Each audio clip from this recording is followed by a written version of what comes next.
बताएगा कैसे अपनी थाली बहनें सजाएं। बिल्कुल बिल्कुल। देखिए, सबसे पहले जब आप रक्षाबंधन की थाली प्रिपेयर करती हैं तो उसके लिए आप जब थाली लेती हैं तो उसे स्वच्छ आपको गंगा जल से जरूर कर लेना चाहिए और उसके पश्चात आपको रोली से, लाल रंग की रोली से आपको एक स्वास्तिक का चिन्ह जो है वो जरूर बनाना चाहिए। आपने बहुत सुंदर प्रश्न किया था पहले हमसे कि आपने आचार्य जी से पूछा और आचार्य जी ने भी उसका बहुत स्पष्ट तरीके से उत्तर दिया कि लाल रंग जो है ये एक शुभता प्रदान करने वाला रंग माना जाता है। इसीलिए कोई भी त्योहार में या किसी भी पर्व में आपको लाल रंग का उपयोग जो है वो जरूर करना चाहिए। दूसरी चीज, ज्योतिष मान्यताओं में अगर हम बात करते हैं तो भाई के कारक ग्रह जो है वो मंगल माने जाते हैं। तो जब मंगल अगर किसी की कुंडली में पीड़ित होता है या परेशानी प्रदान करने वाली स्थिति में होता है तो हाँ, ये देखा जाता है कि भाई बहन के रिश्ते में उसकी वजह से कोई खटास या परेशानी है। लेकिन उसके पश्चात भी ये कहना कि लाल रंग की वजह से उस रिश्ते में परेशानी आएगी, ये बिल्कुल भी सही बात नहीं है। इसीलिए जब आप इस बार अपनी पूजा की थाली भी सजाएंगे तो उसमें लाल रंग का धागा जो है वो आपको अवश्य रखना चाहिए। इसी के साथ उसमें चंदन आपको जरूर रखना चाहिए।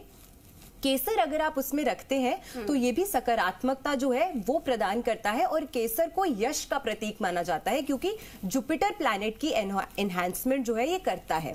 दूसरी चीज, इसी में आपको अक्षत जो खंडित ना हो, चावल के दाने, स्वच्छ अक्षत के दाने आपको जरूर रखने चाहिए।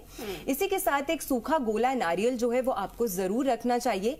अगर आपके भाई के साथ आपके जो संबंध है उसमें बार बार नजर दोष जैसी परेशानी आपको आती है तो पीली सरसों के कुछ दाने आपको जरूर अवश्य इस थाली में रखने चाहिए ताकि किसी भी प्रकार की नेगेटिविटी, नजर दोष जैसी जो परेशानी है वो आप दोनों के रिश्ते को कभी भी परेशान ना कर सकें।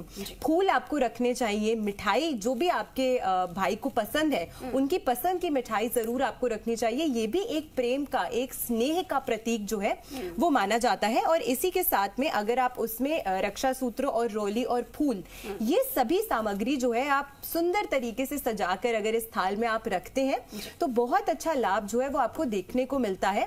और इसी के साथ अगर भाई, क्योंकि लंबी आयु के लिए और उनकी हम वृद्धि, आयु में वृद्धि के लिए रक्षाबंधन का जो पर्व है वो भी मनाया जाता है, तो ऐसे में अगर भाई की बार बार जो हेल्थ इश्यूज है वो रहते हैं तो पीली सरसों के जो दाने आप इस थाली में रखेंगे उससे सबसे पहले आप जब भाई को आप आसन पे विराजमान करें, कोशिश ये कीजिएगा कि पूर्व या उत्तर की दिशा की ओर मुख करके भाई जो है वो आसन पे बैठे।